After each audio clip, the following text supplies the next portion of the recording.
All right, it happened. So we have to talk about it. What the hell do I do when I don't feel like writing?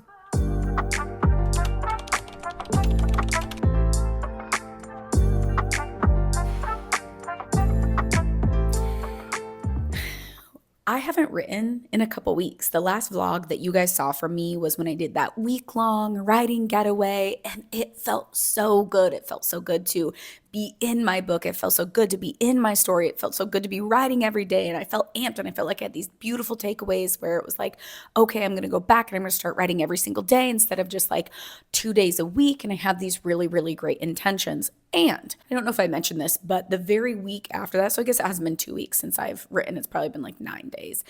But right after that week, I came back on a Wednesday or something like that. And then I was leaving the very next Wednesday. So I had one day that I got to write, but then the very next week I was just like preparing to get out and to go to Cabo for a coaching retreat that I was gone on. And I brought all my stuff for writing. I brought Save the Cat with me. I carried my big fat ass notebook. My checked bag was overweight because I was prepared to write while I was there. But our schedule wasn't incredibly clear. And while we were there, it was just my brain wasn't in the right space to write, which Cabo was amazing. Like, insert Cabo content here.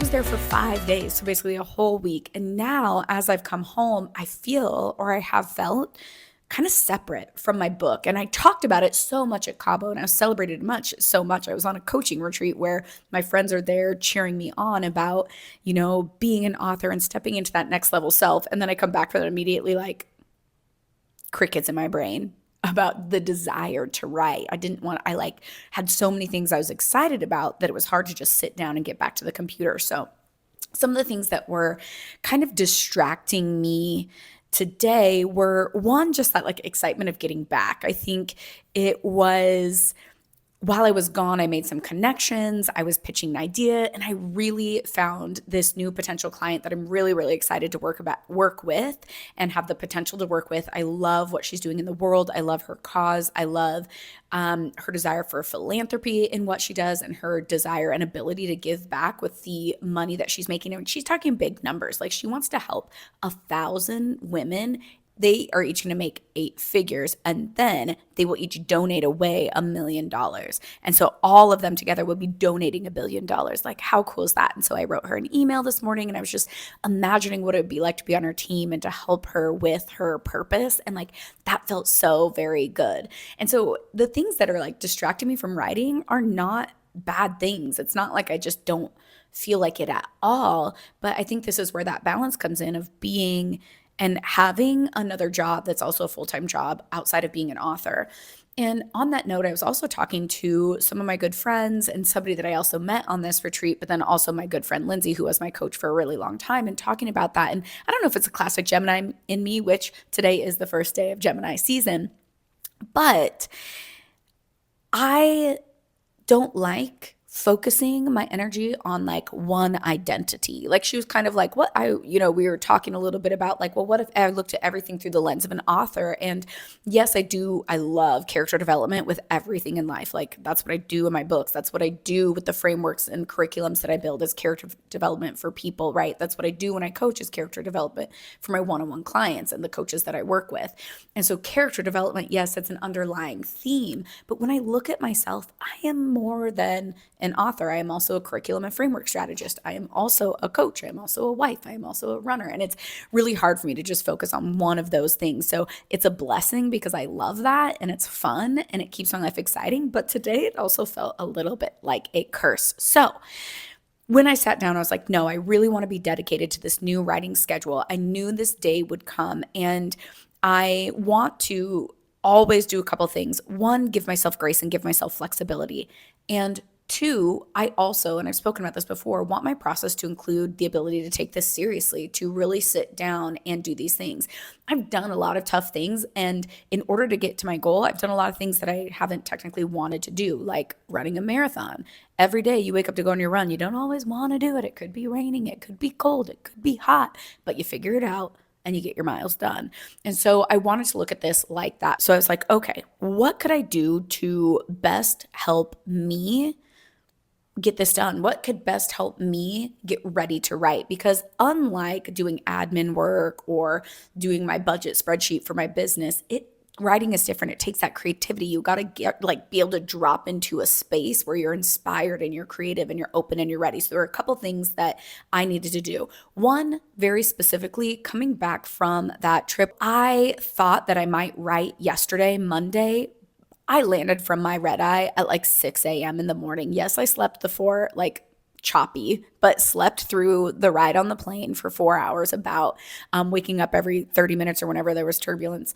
But I did sleep on the plane, but I still arrived at 6 a.m. at JFK. And then I didn't get home until after 8 a.m. I was tired. I was real tired. So I decided, you know what? I'm going to give myself grace. I'm just going to recover with my body and the way that I felt. Like, shout out all my friends who have babies and are sleep deprived, because one night on a red eye had me delusional yesterday. John made me a coffee. We sat on the couch and caught up because I hadn't seen him in 5 days. And then we took a nap together, which I was really thankful that he on his Monday also made it open so that he can spend it with me. And I really just relaxed yesterday, or at least that was my intention, because then I woke up, unpacked my suitcase, completely rearranged our storage closet, because we got rid of, you might see this is all a little bit of a mess right now, but we are getting new shelves behind where you are right now that I am looking at behind you in the camera is going to be a floor to ceiling bookshelf, and I cannot wait to get it put in. So I was like organizing stuff, and then I got completely exhausted again. We went out to dinner, we watched some Dune Prophecy, and then I went to sleep. And very specifically, I didn't set my alarm this morning because I wanted my body to sleep as much as it needed. You can hear that I was definitely talking a lot in Cabo, so my voice isn't necessarily recovered yet. But I think I slept almost 10 hours last night, which I needed after that red eye, which is basically almost like no sleep, and then coming back to my time zone. So that was one thing, was like really give myself the grace. And I did feel this urgency to get started, and I had to remind myself that that's okay. Right? Yesterday, Monday, took an extra day off to get all systems coming back. And I think getting the house looking organized, John cleaned everything, but unpacking my suitcase looks like chaos. So making sure all of that was put away was nice. So then today, allowing myself to have no alarm so that I could get adequate rest, so that I could feel rested as I move forward, is really powerful. I have found that I'm my most creative when I am rested, and when I'm trying to really stretch myself, the ideas don't come, they get really stale, they're really underdeveloped, and being rested helps develop them. So that was the first thing that I did. Allow myself that grace in my time of my schedule, the flexibility for the first day, then allow myself rest today. Then today, because I woke up later than normal, I think I slept until almost 8 o'clock. That's late for me. Normally we wake up at 6:30, but that is West Coast time. 8 o'clock works because that's 5 o'clock West Coast time. So I was waking up at 5 o'clock every day in Cabo. So then the next thing from there was I wanted to sit down. I was at my desk. I felt really good about getting some things done, sending out that email for that potential client about working together. And then I wanted to get to writing, and I just, again, didn't feel it in my body. So the second thing I did is I went on a walk. I had to mail something whenever I get a new client, a new coaching client. I usually send them a book because love books. And so I packaged up that book and I walked to the post office to deliver that. And I just let myself go outside and in the sun, and I doubled down on making it a productive errand. But I also knew that I just needed to move my body, get some fresh air, get some sunlight, get a breeze, all of that. And that felt really, really good. So then when I came back, my body felt better. I didn't feel stale. I kind of had shaken it out. And that was really, really great. Then I sat down to kind of get to work, and I just wanted to get back into that. And when I was walking, I thought, oh, maybe I'll just read the whole Kit and Caboodle. And I was like, nah, I'm not going to read the whole Kit and Caboodle because that would take me a long time, though I really desired that, and that made me excited. And so then when I was walking, I was kind of thinking about my story and thinking about the idea of reading it in the future. I got really, really excited about it. But what I decided to do was just immerse myself in the music because I know that music can create emotion. So then I started just listening to the playlist, and there are only a few songs, but it felt so good to listen to that playlist.